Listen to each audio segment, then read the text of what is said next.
The butler did it. I do hope your tour of our fine vessel has not been a disappointment, milady. However, we are still under a touch of strain to catch up to a galactic standard and have attempted to compensate with sheer reliability and redundancy.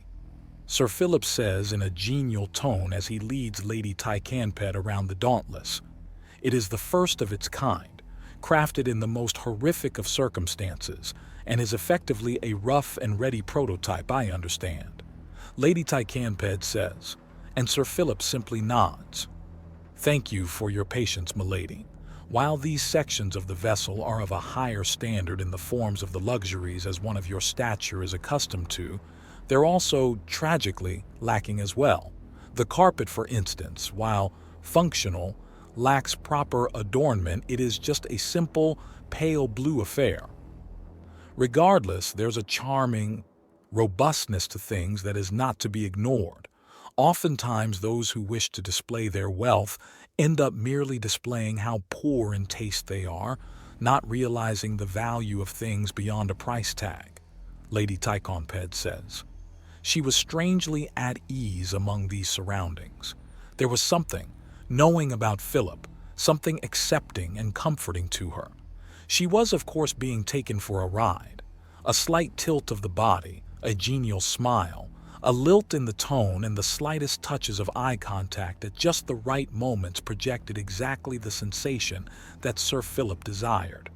One of a genial, unjudging grandfather, of the old man simply happy to be around someone, and not at all a manipulative old spider that was a veritable wolf in his youth.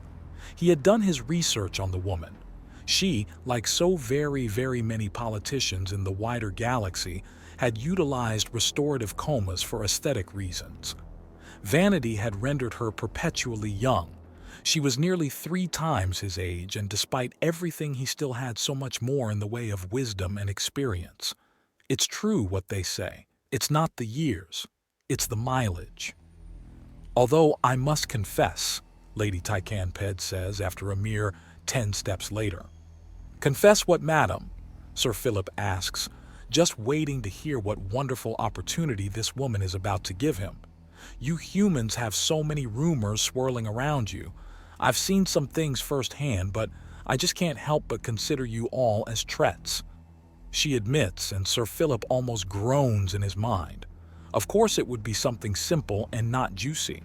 Could you perhaps explain why, madam?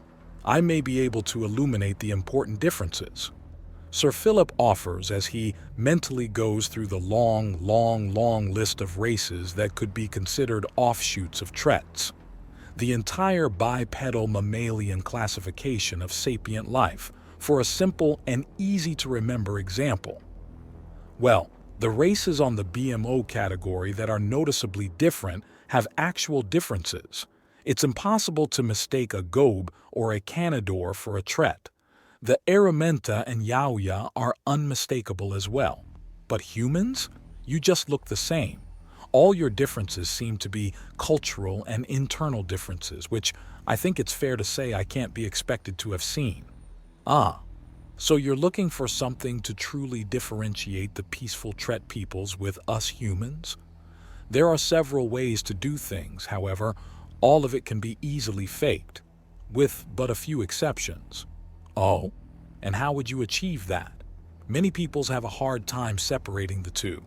Not to mention there are so many different polities of Tret that there's little, if anything, culture-wise that could differ you.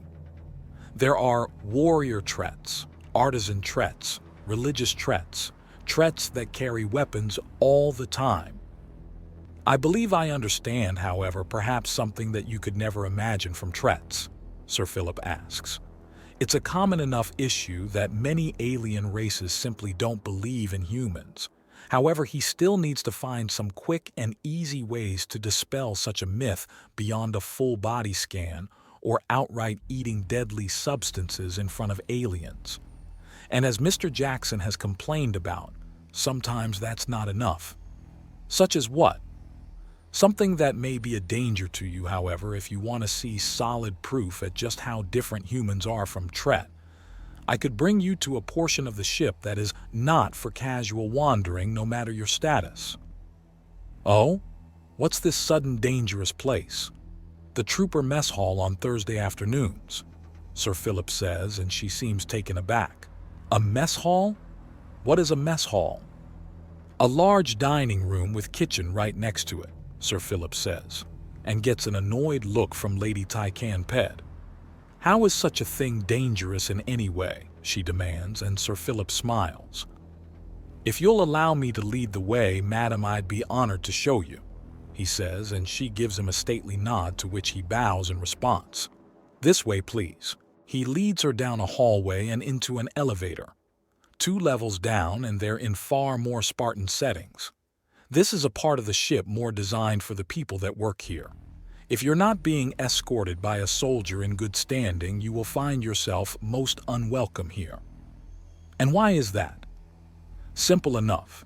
This is where more delicate, sensitive, and important things occur. It's also where many soldiers speak and act freely so that they may relax. If the area is not sensitive, then it's likely to be dangerous. Furthermore, most if not all soldiers will treat all strangers here as intruders and attempt to apprehend everyone they do not recognize. And what makes this place so dangerous? Milady, this is an inner sanctuary for many of the men and is filled with areas we protect. It's dangerous because quite a few of our soldiers are looking for an excuse to be overzealous.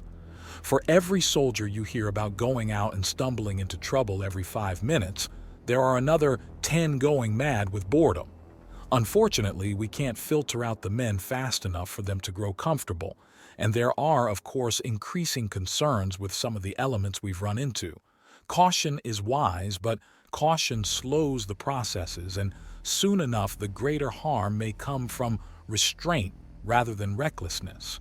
It is a difficult balancing act, to say the least. Really? I can't imagine it being so terrible. I mean, really.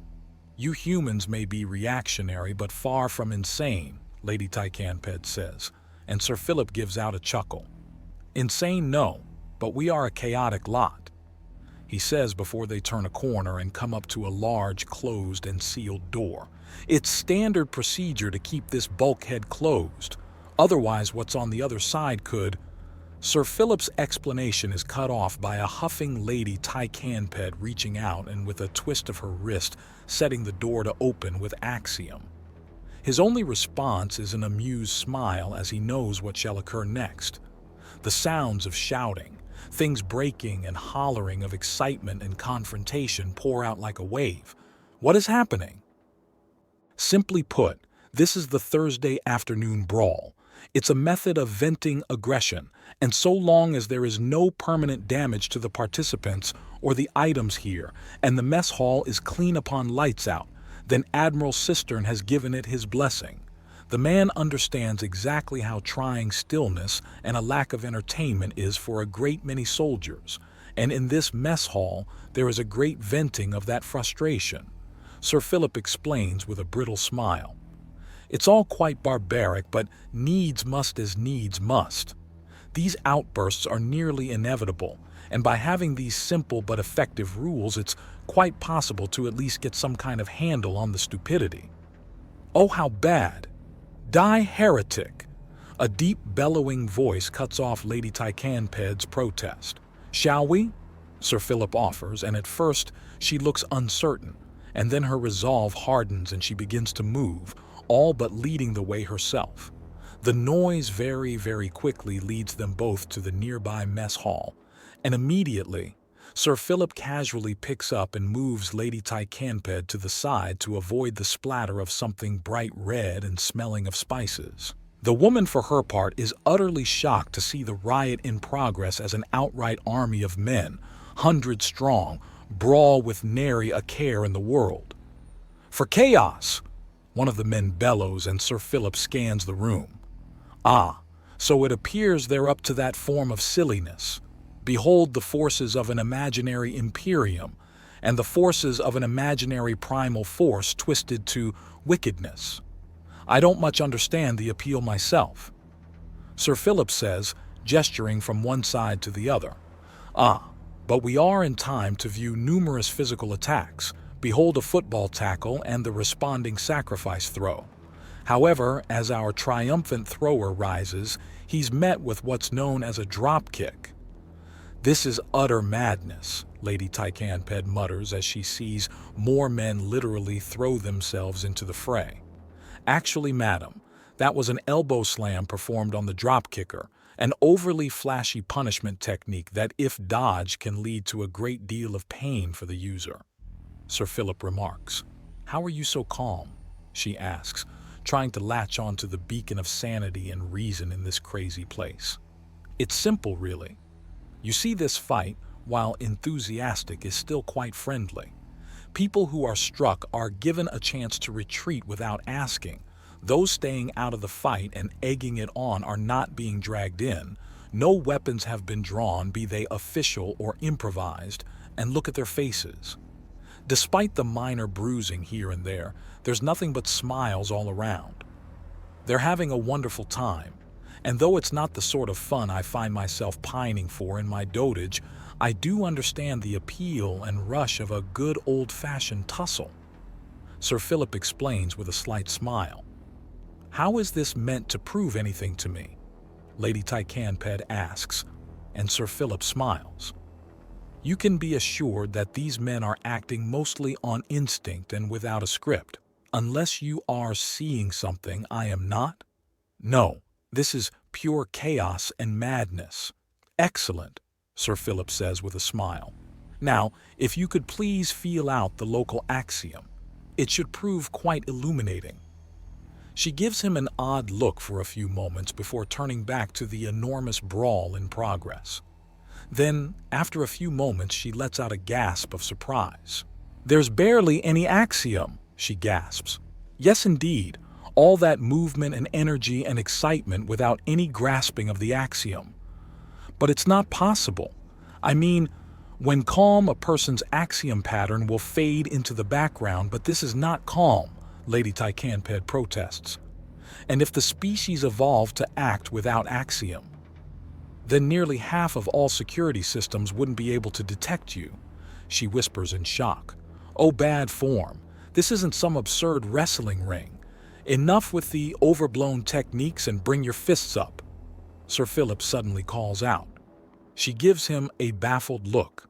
I apologize, but the German suplex was simply absurd. What about it was absurd? It was a fairly well-done grappling move that uses the fact that you humans are effectively stuck on the ground to turn the terrain beneath you into a club. Lady Tycanped protests, and he gives her an odd look. It's overly showy and inefficient. You want to bash someone against the dirt? Very well. Kick them in the back of the knees and throw them downwards. Less risk, equal reward, and much more easily done. Perhaps in a lethal fight to the death, but in a more showmanship-filled brawl like this, a more flashy technique is called for. It's not about downing one's opponents, it's about looking good. I apologize. I am unused to a pavorous audience when I explain things. I had forgotten, momentarily, your people's tendencies towards an appreciation of displays of power and ability.